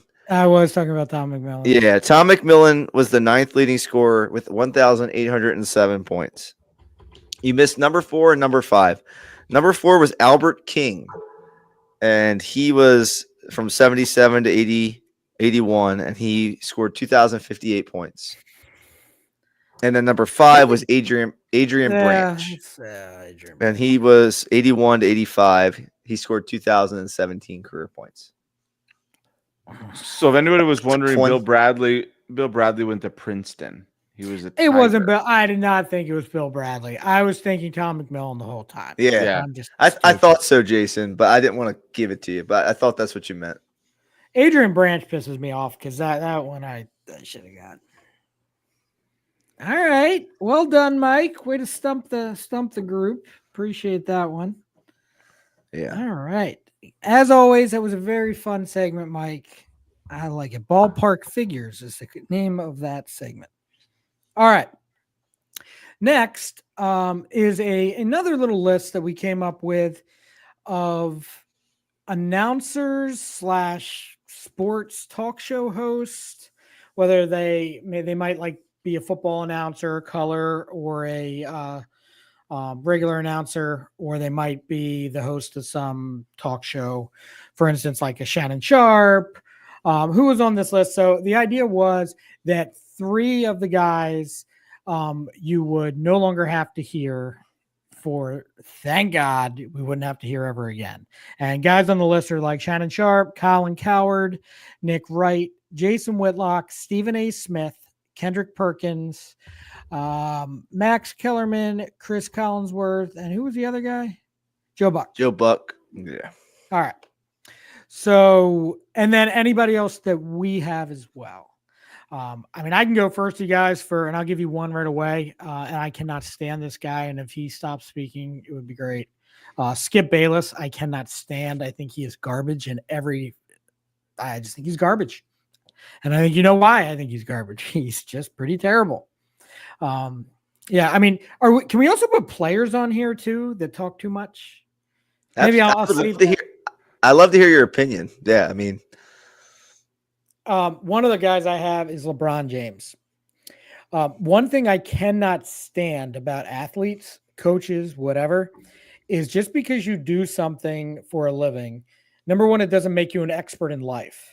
So, for instance, like coaches that win 1 Super Bowl or 1 championship, they write a book on leadership. Oh, give me a break. Like Ozzie Guillen won a World Series. Great. Awesome. Brian Billick won a Super Bowl. Love Brian Billick. Appreciate it. But I don't need a book on leadership. You're not an expert. And I don't look, guys, you have a lot of influence over people, especially young people. So you got to be careful what you say and what stances you take. Like Michael Jordan always was very clear. Like when they asked him, it's like they want him to take political stances and stuff like that. And he's like, everyone needs shoes. White, black, doesn't matter. Everyone needs shoes. So he refuses to do it. LeBron James uses his platform to say how he feels and stuff like that. It doesn't make you an expert in life. And it drives me nuts. I just wish that guys would take a step back and realize that what they say can be very powerful, negative or positive. And he's one of the guys that I wish would just would be silenced. I don't enjoy it at all. Well, at all. One guy that for me that's not on this list, and sometimes I think it's these radio hosts that talk to themselves, and sometimes it takes a certain personality to be able to do that in a way that I enjoy it. But one who does it in a way that I don't is Jim Rome. I cannot stand Jim Rome. And he's always trying to like come up with an opinion that's super like backed with emotion, but I feel like his emotions aren't really matching his opinion. Like it's just, I feel like it's a beat off, and sometimes it comes off fake. So with me, Jim Rome is one of those guys. He wasn't on the list, I think, of 9 that you gave, Jason, but he's one that I think I could live without hearing. John, mine is Stephen A. Smith. I cannot stand him. He continually rips Lamar for nothing. He could lose the first game of the season, throw for 400 yards with 100 yards rushing, and the defense could give up 50 points, and it would be Lamar's fault. Everything with Stephen A. Smith is Lamar's fault, and supposedly he's a good guy, whatever. But I would love to never hear his voice ever again on the TV. Yep. I mean, like some of these guys on this list, I actually like. Like I like Chris Collinsworth. I like Joe Buck. I liked his father, Jack Buck, even more. Like Shannon Sharp. I mean, I can't be mad at Shannon. Shannon can do whatever he wants. I really do. He can say whatever he wants about Lamar. I'm like, you know what? You might be right, buddy. You might be right. All right. So I've done 2 already. What about you guys? Well, another one for me. Do you guys remember when Dennis Miller did Monday Night Football? That was god awful. And I think everyone realized that pretty quickly. But I had to give him an honorable mention because I remembered that era and it was horrible. The one I'm going to play is Jessica Mendoza from ESPN and Sunday Night Baseball. Some of the things she says, I'm like, what? Did you ever play baseball? Did you ever learn these things? She gets on my nerves.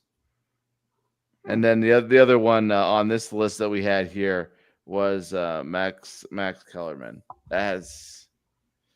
His tone of voice and his lack of knowledge just kind of annoys me. And that for me, that's always more so what it is either your lack of knowledge or you're just the way you speak. The other guy on this list for me is similar to, is what John said, like Stephen A. Smith for me. Whenever you're in an argument or a discussion with someone, people need to realize that if you talk louder than everyone else, you don't win the argument. And that drives me crazy that people do that. And Stephen A. is a big one of those. And to me, it's just, I just lose respect for that. But I'm not going to not listen to him or watch him. It's just, to me, I just don't need to hear him.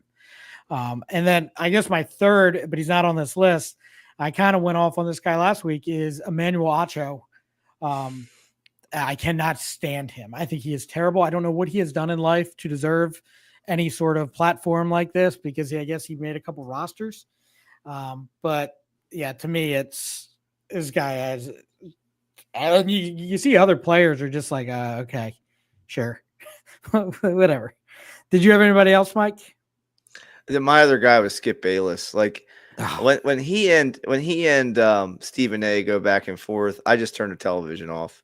What is that show they're both on? Is that First Take? I don't know.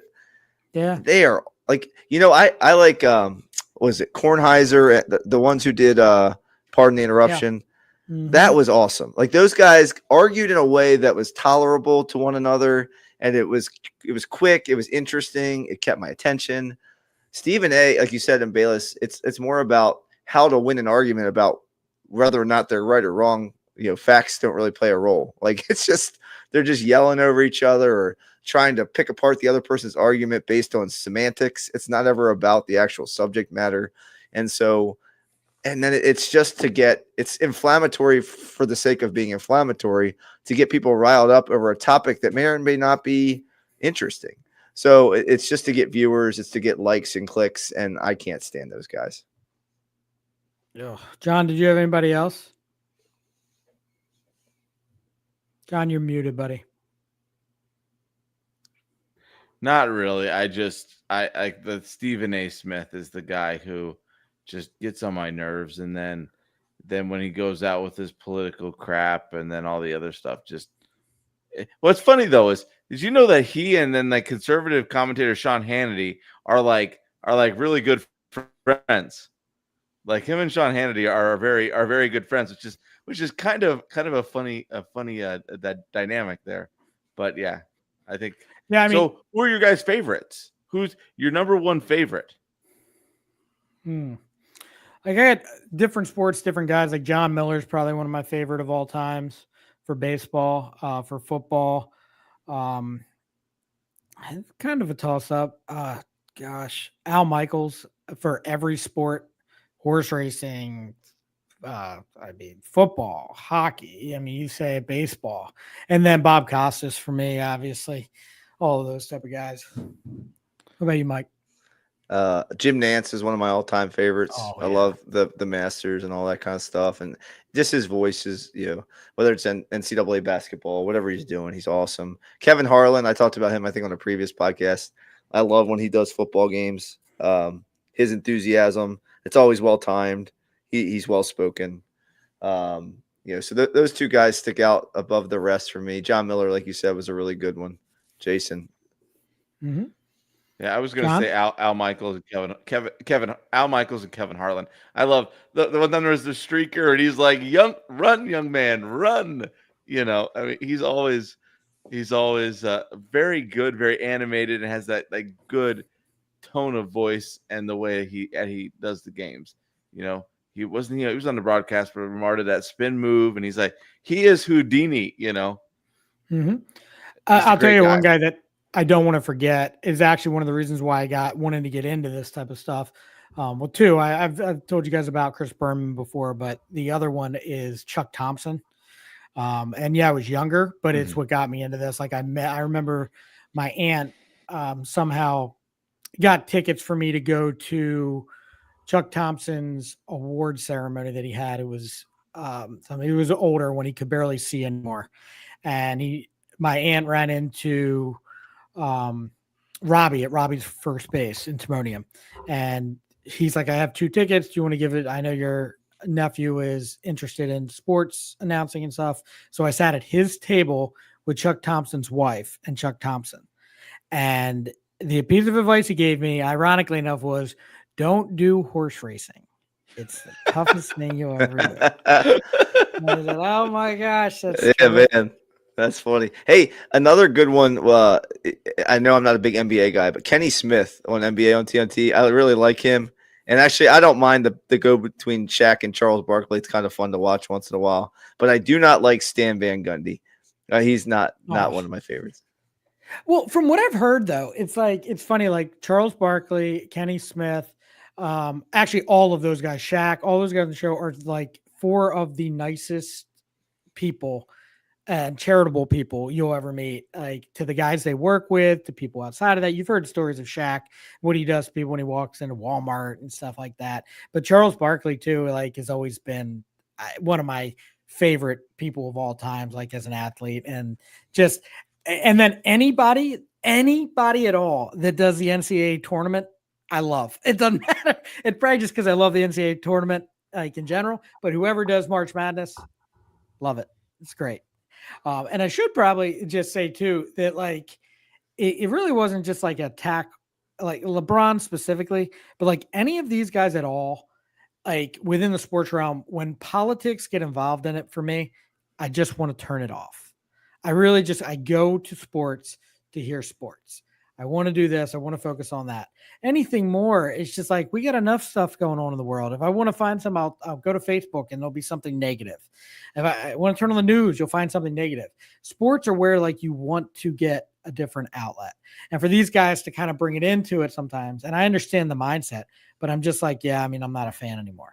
So like when Skip Bayless takes low ball shots at Shannon Sharp, I'm not interested. You're a scumbag. Like it's just not at all interesting to me.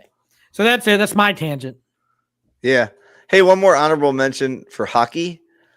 Gary Thorne. I love listening to Gary Thorne call hockey games. So anyway. I liked him in baseball too. Yeah. Fabulous. All right. So I'll keep this next segment really short because we are running pretty late now. But I want to do some random questions for you guys so that you have to think on your toes. I want to know, first question, and John, we'll start with you. I want to know the greatest catch in the history of Major League Baseball that you've ever seen.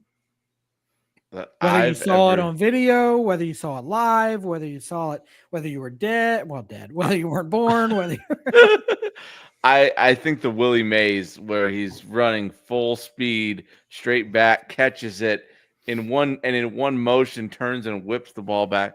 Was it I think it was 1954 World Series at the Polo Grounds. Great catch at the time, John. Great catch at the time, but since been passed over a million times. Mike, your turn. Jim Edmonds laying out over the shoulder in center field. One of my favorite catches of all time. Could not agree more. I've played outfield for a very long time, whether it was baseball or softball, and I've done the over the shoulder thing a couple times. I cannot fathom how you are running full speed, catching the ball over your shoulder as you're seeing it glance up into the air. That hands down is the greatest catch I've ever seen. That alone gets the man into the Hall of Fame as far as I'm concerned. I'm just kidding. Yeah, I don't think second, that one the other day from the A's center fielder where he was up to his knees above the wall, somehow goes over the wall, catches it, and then comes back onto the field to play and hangs onto the baseball. Barring any injury, those like 3 or 4 highlight reel catches that guy's made has secured him the Gold Glove for the next 10 years. That's how baseball works. Yes. Absolutely. But holy crap, man, what a weapon to have somebody like that. I have not seen anything like that.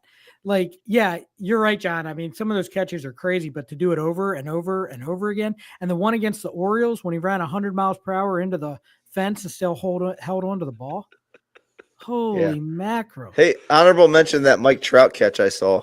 That was ridiculous. That one time, he jumped up in Camden Yards and robbed the one over the fence. And off topic a little bit, but Colton Cowser made a really nice catch in tonight's game. One of the ones, because of the magnitude of the game for me, was Adam Jones' catch off Manny Machado in the World Baseball Classic. Like that, I know it's like not a real baseball game, but that's like for your country. That was pretty spectacular. And it wasn't anything like, it wasn't diving over your shoulder and catching the ball. It was taking a home run away in a very important part of that game. Well, Jeffrey Mayer did the same thing to the Orioles. He took a home run away in a really important game. Yes, we were talking on a high note. Like, things were going well, Mike, and then you just pooped. How about Bartman? No, bare hand. Perfect. Well, that's another good question. Most disappointing moment in any sporting event for you, Mike? Go ahead. Oh, it's got to be the Cundiff-Lee Evans combination meal in New England in 2011, where Lee Evans drops the short touchdown in the front corner of the end zone, and Billy Cundiff decides he doesn't know how to make a 20-something yard field goal. John? That was mine. That would have been mine. The other one was when Darren O'Day gave up the home run in it was the top of the 10th, I think, top of the 9th against the Royals. I was at that game. And the air just goes out of the stadium. I don't even want to think about that. 2014. Michigan frickin' State ruining Gravis Vasquez's career on a half-court shot. Oh, it's terrible. Terrible, let me tell you. Mike, did you hit an iceberg? Oh, okay. I think it's Miss Julie. All right. So let's see the next one. So those are 2 important ones. All right. Here's a good one. John, the greatest NBA basketball player of all times. Is that a question? That was a question. The Michael greatest. Jordan. Michael Jordan. Are you Greatest sure it's not NBA LeBron player James? of all time is. Oh, hell no. Hell no. What a prima donna. Oh, good. You can stay a member of this show. Mike? Michael Jordan. It's not even a question. Like, I don't know. I think it's just every generation finds the talent that they watched, growing up. I have seen LeBron's career. I've seen Michael Jordan. Kobe Bryant, to me, is closer to Michael Jordan than LeBron James, if I was going to be honest with you. So, but 6 championships, 2 years, he probably would have won a championship when he played baseball. Defensive MVPs of the league, kind of just did it all, score, rebounds, stole the ball. Like he's just an amazing basketball player. Perfect. All right. You were starting an NFL franchise and you need a quarterback. John, Tom Brady or Joe Montana? We'll go with Tom Brady. Because Tom Brady, he had Moss the one year, he had Gronk for a while, but he never had a Jerry Rice caliber wide receiver on his team.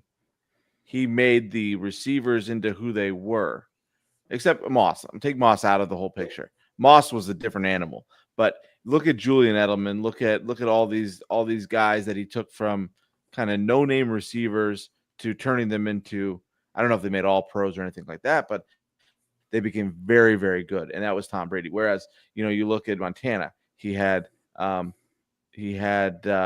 Rice, and he had all of those, he had Roger Craig behind him. He had all of these weapons. So I'm going to go with Tom Brady. Mike? Oh, man, this is hard because I hated Tom Brady so much. I hated him so much. But he is probably the guy I would take of the two guys. And I think John made some valid points there. I think Steve Young stepped in right after Montana left in San Francisco, and he won a championship with the pieces that they had in place there. So to me, you look at what happened to New England after Tom Brady left, you kind of see the difference. Dumpster and fire. then he goes to, with Bill Belichick there still, right? And then he goes to Tampa and wins another one. So like, you just got to give him hats off, the greatest of all time label. Yeah, I would agree with that. I mean, I'm Joe Montana. I was a big fan growing up. We didn't have a football team, obviously, in Baltimore. So I caught most of the tail end of his career. I was very, very big fan. But no, Tom Brady for me, if you're trying to win football games and that type of aspect. John, or actually I'll start with Mike this time. Take away the championships. Who's the better quarterback to start a team with? Peyton Manning or Tom Brady? Oof. Gosh.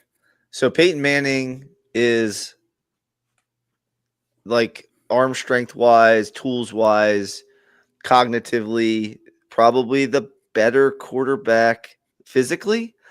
But when it came to crunch time, I would take Tom Brady because in those clutch moments, he seemed to have the clutch gene. So if I want to start, I guess I'm going to take the guy who's going to win it all. That's going to be Tom Brady. I know you're taking championships away, but you have to say that about Tom.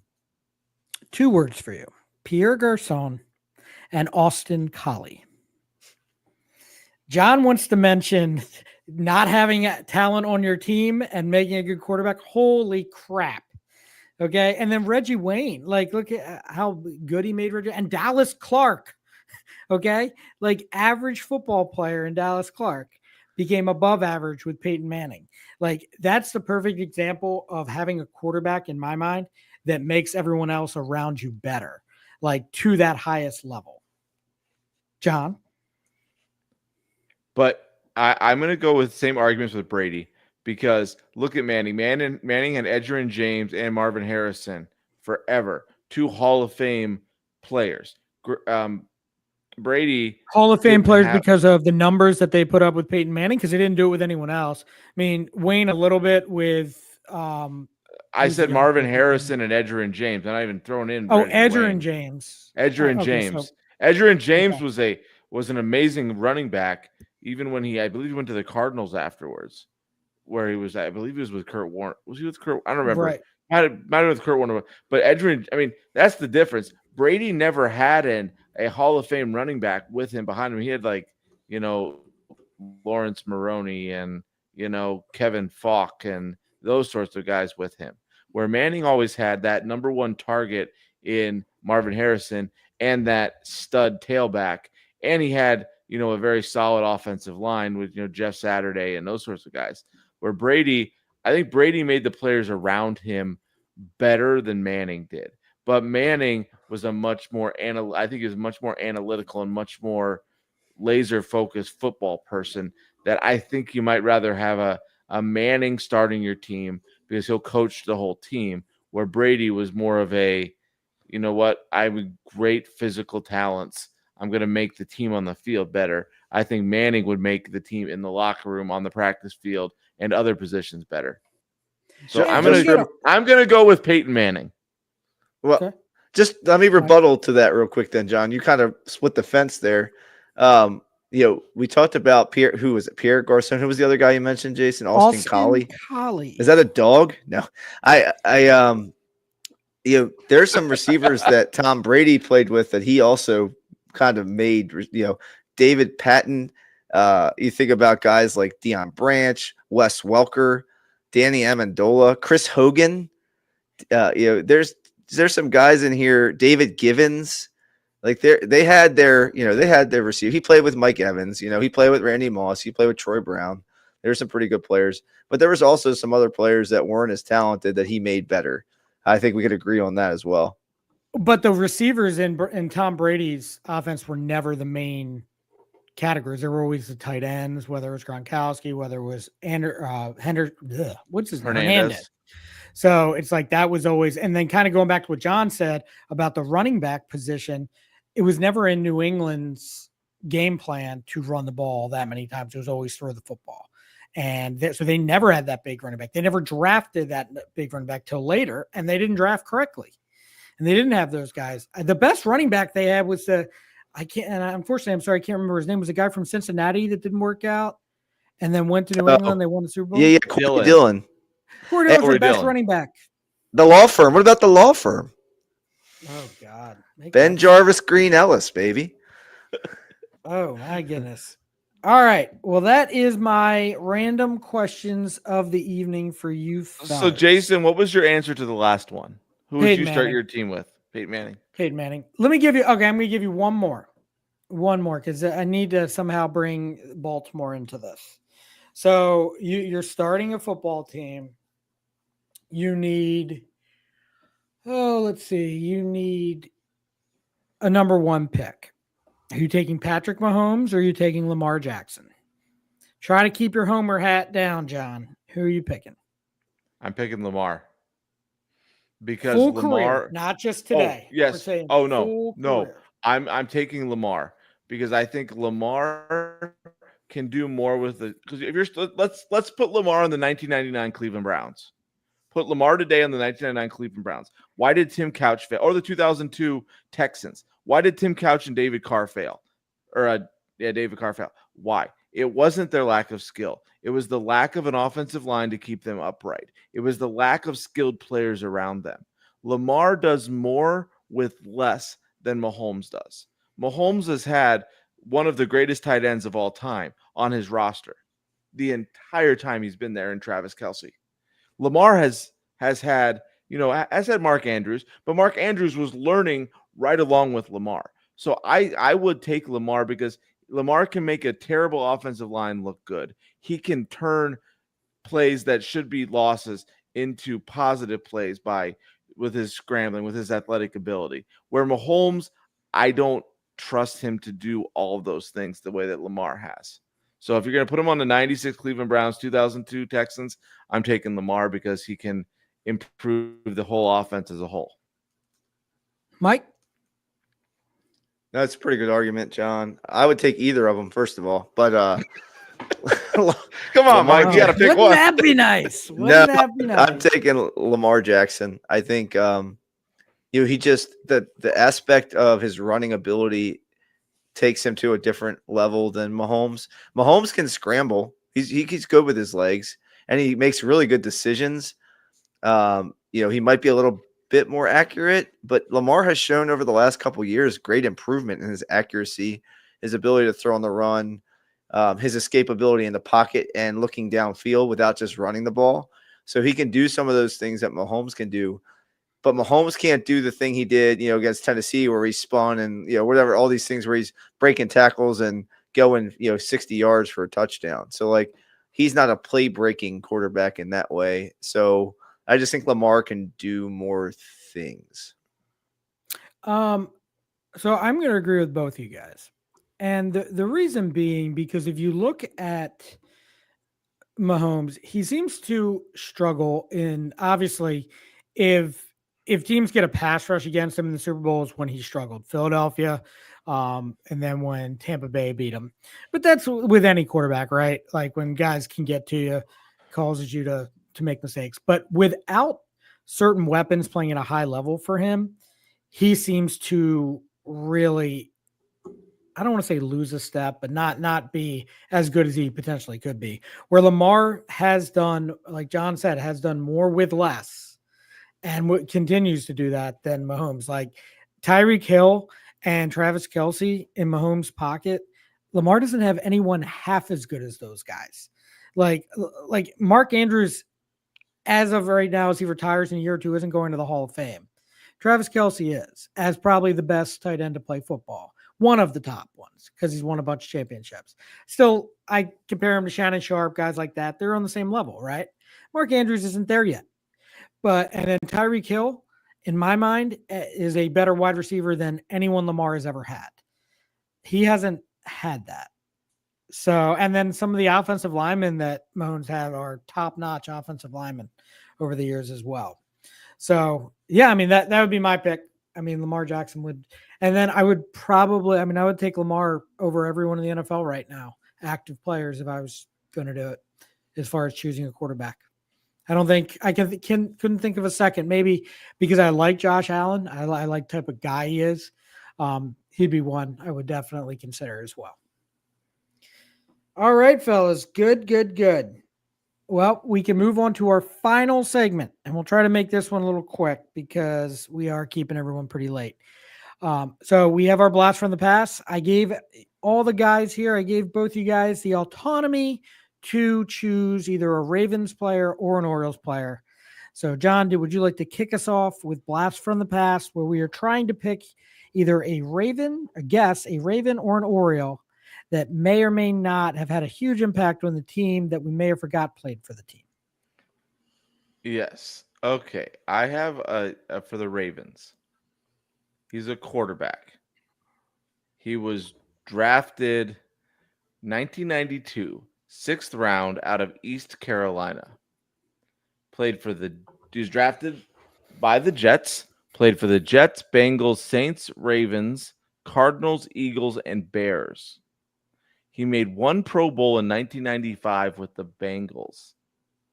He played for the Ravens in 2002. You said quarterback, like through the football. Quarterback, okay. As in taking the snap from the center. Okay. He played at East Carolina. Was it Jeff Blake? Raven. Yes. Well done. Very good, Mike. Well done, Mike. All right. Well, Mike, I also picked a Raven. He did not play quarterback. That's my first clue. All right. Wonder who his middle name is Valentino. Does that help? Oh my gosh. Maybe. All right. Currently an on-air personality for Fox Sports. Played 12 seasons in the NFL. Let's see. What can I'm trying to think of what I can give you without giving it away. He went to Flint Southwestern High School in Flint, Michigan. He played for the Saints, the Ravens, the Texans, and the Saints again. 3-time Pro Bowler, BCS national champion, and the first Heisman Trophy winner in Alabama history. Mark Ingram. Yes. Mark Ingram is correct. Wait, the first Heisman Trophy winner in Alabama history? No way. Yeah, I went back. I saw the stat. I went back and looked, and it is correct. Really? All That is right. amazing. Yeah. All Wow. right. Well, my feller played football in the NFL for 13 years. He played for the Jaguars, the Ravens, and the Tampa Bay Buccaneers. You guys know who it is yet? No. This guy has a lot of tackles. Okay, he was a linebacker. He was an inside linebacker, to be more specific. All right. Is it Daryl Smith? It is Daryl Smith. Well done, Michael. Boom.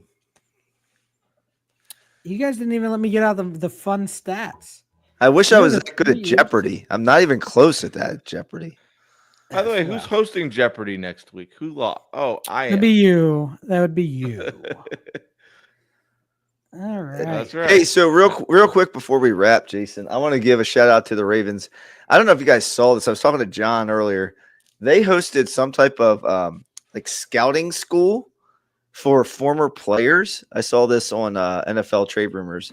But basically, they came up with the idea to bring back former Ravens players, and Eric DeCosta and a bunch of personnel, scouting personnel department, did a 2-hour session with former Ravens players on what the logistics of scouting looks like in the NFL. And like the names that were there, like Ernest Biner was there. There was a whole list of names up to Michael Pierce, who just finished his playing career this year, and it was like all these Ravens. Marcus Smith. It was, I'm going to find that real quick. But anyway, these guys were saying they got more from the Ravens. Some of the guys who went to the one that they do after the combine down in Alabama, they got more from 2 hours with the Ravens than they do 3 days with the same type of experience in Alabama after the combine in Mobile. So it's pretty cool that the Ravens again are ahead of the curve with this kind of stuff, and just kind of seeing I think Jared Gaither was on the list. The names of players that were on the list was pretty cool. Just like looking back in Ravens, I think it was who was the center? Skura was on there. It was a bunch of just guys that I remembered from Ravens history. So I thought it was pretty cool. Jimmy Smith was there. That was all. Terrence West from Towson was there. Oh, A nice. bunch of guys. Yeah. Chris Oh, Chester, very good. Terrence Copper, Travis Taylor was there. Nice. Kenny Young, Jeremy Zuta. Like they had a bunch of guys. That was kind of cool. Johnny Utah? Jeremy Zuta. Oh, man. Center, former center. All right, fellas. Well, it was a good one. We do appreciate y'all for listening. Mike, I will let you take it home. Well, that's going to wrap it up for this episode of Dad Bods, Crab Cakes and Sports. We appreciate you hanging out with us this evening. Don't forget to subscribe to us on Apple Podcasts or Spotify, wherever you get your podcasts. And while you're at it, please leave us a review. It really helps us out. We're really trying to spread the good news about Baltimore sports far and wide. Be sure to follow us on social media for more behind-the-scenes actions, memes, and bad sports takes. You can find us at dadbods_crabcakes_sports on Instagram, and at dadbods crab cakes and sports on our Facebook page. If you have a question or a topic you want us to cover, just hit us up at dadbodscrabcakesandsports@gmail.com, and we might just shout you out on our next episode, or just chime in the chat bar like plenty of the fans did tonight, which we appreciate. Until next time, though, keep rocking those dad bods, eating those crab cakes, and never miss a game. Sayonara. Adios.